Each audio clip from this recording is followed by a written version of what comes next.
Mesdames et messieurs, on vient d'assister à un véritable choc. Le premier débat entre Kamala Harris et Donald Trump a eu lieu, et laissez-moi vous dire que c'était un affrontement électrique. Qui a dominé? Qui est sorti victorieux? Aujourd'hui, on va plonger dans ce débat incroyable, moment par moment, et révéler tous les détails que vous n'avez peut-être pas vus. Restez bien jusqu'au bout, parce que les surprises sont nombreuses et vous ne voulez surtout pas manquer ça. Ce débat était plus qu'une simple opposition de deux visions politiques. Entre attaques personnelles, chiffres économiques et questions sociales brûlantes, les deux candidats ont tout donné. Mais ce qui est fascinant, c'est la manière dont leurs stratégies ont été totalement différentes. Aujourd'hui, on analyse tout cela et vous allez voir pourquoi ce débat pourrait bien redéfinir la course à la Maison-Blanche. Dès le début du débat, Kamala Harris a choisi une stratégie claire, aller droit au but et attaquer Donald Trump sur ses points faibles. Et croyez-moi, elle ne s'est pas retenue. L'un des moments les plus marquants du débat a été quand Harris s'en est pris à Trump sur l'avortement. Elle a rappelé avec force l'impact des restrictions sur les droits des femmes, partageant des histoires déchirantes de femmes ayant subi des fausses couches et incapables d'obtenir les soins nécessaires. Et cette attaque n'était pas juste une parole en l'air.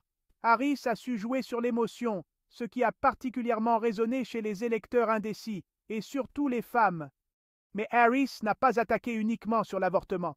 Elle s'est aussi attaquée à un autre point crucial, le déni des résultats des élections. Et là encore, elle n'a pas mâché ses mots. Elle a directement relié les mensonges de Trump à l'attaque du 6 janvier contre le Capitole, un sujet sensible pour beaucoup d'Américains. L'équipe de Harris avait prévu ce coup, et cela a payé. Les électeurs indécis qui suivaient le débat en direct ont particulièrement apprécié la manière dont elle a confronté Trump sur ce sujet. L'une des répliques les plus puissantes de Harris a été lorsqu'elle a déclaré que l'Amérique ne veut plus de ce genre de division et de racisme. Elle a su transformer une attaque personnelle en une force politique. Et Donald Trump alors? Il avait une stratégie simple, attaquer Harris sur son bilan en tant que vice-présidente et l'allier à Joe Biden. Mais au lieu de ça, il a passé la majeure partie du débat sur la défensive et les occasions manquées se sont accumulées. Pourtant, Trump avait des points forts qu'il aurait pu exploiter. L'immigration, par exemple. C'est un sujet clé pour son électorat, et il avait l'occasion d'en parler en détail. Mais au lieu de ça, ses réponses sur ce sujet étaient confuses et mal organisées. Il a parlé de la crise à la frontière, mais sans vraiment développer une vision claire. Trump a également laissé passer l'opportunité de vraiment lier Harris au président Biden. Il a mentionné leur relation très tard dans le débat, alors que cela aurait dû être un thème central pour lui. Alors, qui a vraiment remporté ce premier débat? Beaucoup d'analystes s'accordent à dire que Kamala Harris sort gagnante, et cela pour plusieurs raisons. Premièrement, elle a su garder son calme et rester sur la stratégie qu'elle avait préparée.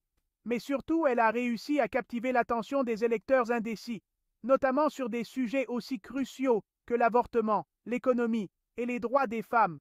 Ce débat a aussi montré à quel point Trump est encore marqué par ses propres échecs passés.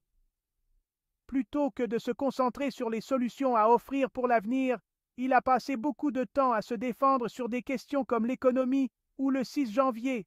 Et cela, les électeurs le remarquent. Mais attention, le chemin est encore long. Même si Harris semble avoir pris l'avantage dans ce premier débat, tout peut changer dans les semaines à venir.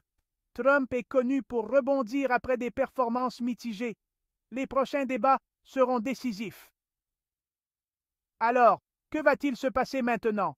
Les cartes sont-elles déjà redistribuées? Harris va-t-elle continuer sur cette lancée ou Trump va-t-il revenir en force lors du prochain débat? Une chose est sûre, la bataille est loin d'être terminée. Ce premier affrontement n'était que le début d'une campagne qui s'annonce encore plus intense.